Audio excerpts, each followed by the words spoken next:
নমস্কার, আমি অর্পিতা। রোজকের গিন্নির সাথে নতুন একটি ভ্লগে আপনাদের সবাইকে স্বাগতম। আশা করছি সবাই খুব ভালো আছেন। আজকে এটা আমার ফার্স্ট ভ্লগ, তাই কিছুটা নার্ভাসই বলতে পারেন।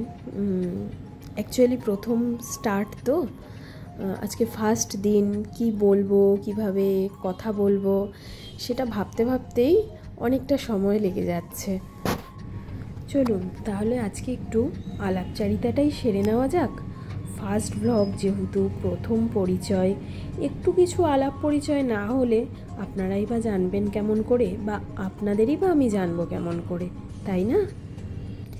একটু বোরিং লাগতে পারে, তবে মন্দ লাগবে না হয়তো। কি বলি বলুন তো? আচ্ছা চলুন আগে আমার নামটা দিয়েই স্টার্ট করা যাক। আমার নাম অর্পিতা, আমি একজন হাউসওয়াইফ। আর এই যে ভিডিওতে দেখতে পাচ্ছেন এই দুষ্টু ছানাটি, এটা হলো আমার একমাত্র ছানা। ওর বয়স এখন 5.5 বছর। আমার খুব ছোট্ট ফ্যামিলি।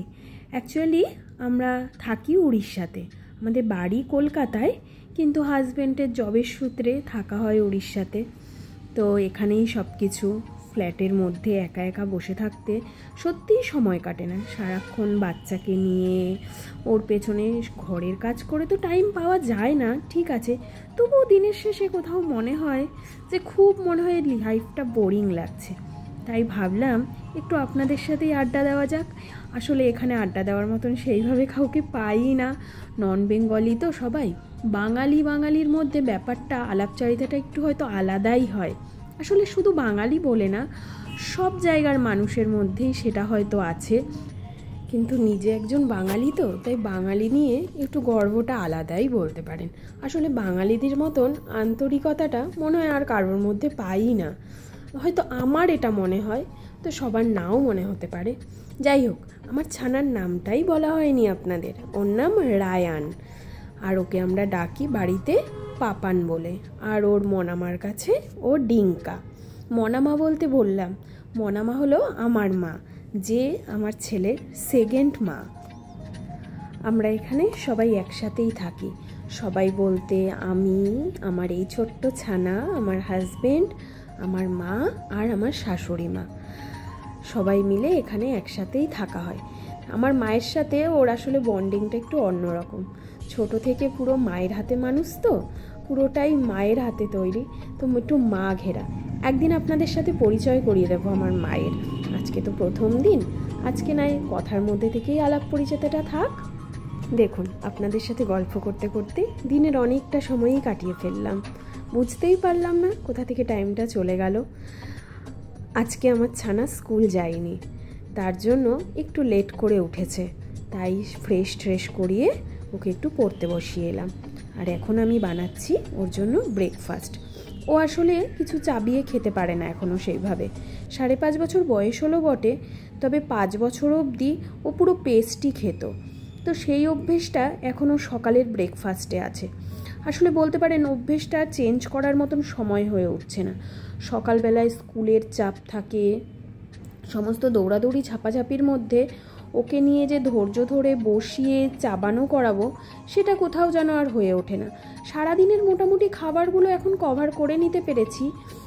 ভাত, রুটি এগুলো চাবিয়ে খেলেও এই বাদাম জাতীয় শক্ত জিনিসগুলো না ও একদম চাবিয়ে খেতে চায় না। তার জন্য আর কি করা যায়, অজ্ঞতা, ওই পেস্ট করেই খাওয়ানো। খেতে তো হবে, পেটটাকে তো ভরাতে হবে, আর কিছু করার নেই। দাঁড়ান, ওষুধটা আগে একটু খেয়ে নিই। চলুন, আমার ওষুধ খাওয়া কমপ্লিট। এবার ছেলেকে ব্রেকফাস্ট করাবো। ভীষণ মন দিয়ে পড়াশোনা করছে, একদম গুড বয়। যতটা দেখছেন ততটা কিন্তু একদম নয়, ভারী দুষ্টু। দেখুন কত রকমের ড্রামা চলে খেতে নিয়ে। একবার মুখে না দিতে দিতেই তাকে জল দিতে হবে। তার যে কত ড্রামা খাওয়ার সময় স্টার্ট হয় সে আর বলার মতন নয়। যাই হোক, চলুন তাহলে ওকে আগে একটু খাইয়ে নিই। ছেলের ব্রেকফাস্ট কমপ্লিট, এবার আমাদের ব্রেকফাস্টের পালা। তার জন্য কিছু তো একটু বানাতে হবে না, তাই আজকে বেগুন ভাজা আর পরোটা হবে। আমি পরোটা খাবো, আর মা ওরা রুটি খাবে। আসলে রুটি খেতে আমি খুব একটা পছন্দ করি না, এরকম বেগুন ভাজা বা কিছু হলেই মনে হয় একটু পরোটা হলে লাল লাল খুব ভালো হতো। দাঁড়ান, চালটা আগে ধুয়ে নিই, অনেকক্ষণ আগে মা বলেছিল চালটা ভিজিয়ে দে, তো ভুলেই গিয়েছিলাম। এই যে মা এখানে আটা মাখতে ব্যস্ত, আর এই যে আমার ছেলেকে দেখুন, আবার দুষ্টুমি, কেমন বাদরের মতন ঝুলে আছে দেখুন, পুরো মাংকুছানা, সোফার মধ্যেও কখনো ঠিক করে বসবে না, আর সারা দিন ঘরে দৌড়াদৌড়ি। একটু টিভি দেখে এলো, খেয়ে দিয়ে একটু টিভি দেখতে গিয়েছিলেন সে, তাকে খাওয়া দাওয়া হলে পরে 1 মিনিটের জন্য টিভি দেখতে দিতে হবে, এটা হচ্ছে তার আবদার। আর এদিকে মায়ের জন্য আর শাশুড়ি মায়ের জন্য রুটিগুলো করে এখন আমার জন্য পরোটা ভাজছে, আর আমি এদিকে বেগুন ভাজাটাও করে নিচ্ছি।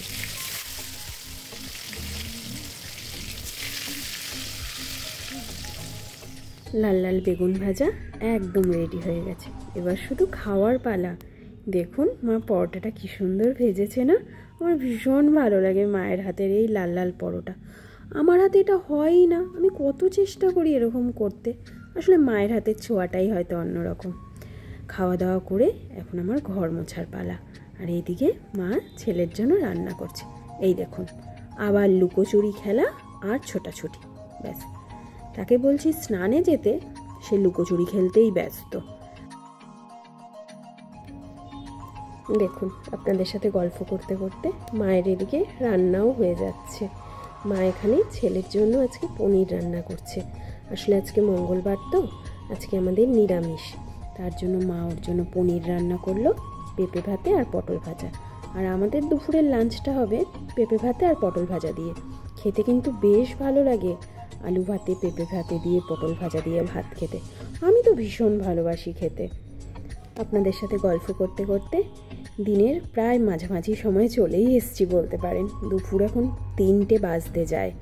আমি এই স্নান টান করে উঠলাম, মা ওদিকে ছেলেকে খাইয়েও দিয়েছে, এখন একটুখানি নিজেকে প্যাম্পার করার সময়। আসলে দিনের এই সময়টুকুই মনে হয় মেয়েদের কাছে নিজের হয়।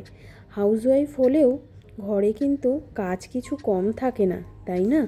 তাই স্নান করে উঠে এই 10-15 মিনিট একটু নিজেকে আয়নার সামনে দাঁড়িয়ে একটু প্যাম্পার করতে বেশ ভালোই লাগে, সেই সময়টুকুই এখন নিজেকে দেওয়া আর কি।